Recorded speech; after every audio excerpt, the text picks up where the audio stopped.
Serviços, o carro-chefe do PIB.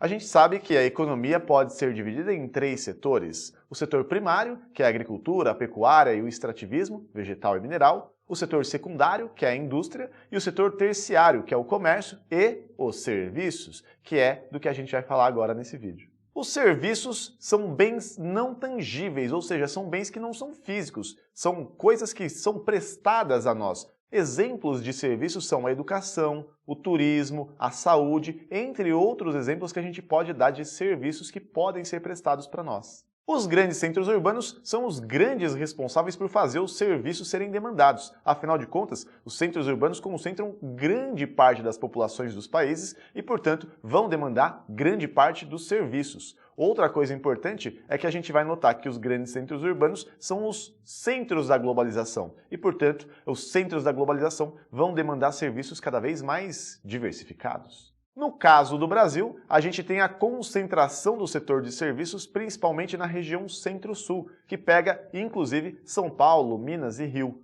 Mas a gente vai ter também serviços sendo oferecidos e sendo usados nas áreas rurais, inclusive. Afinal de contas, todo mundo precisa de serviços. E a gente vai observar que o setor de serviços responde por aproximadamente 60% do PIB deste país.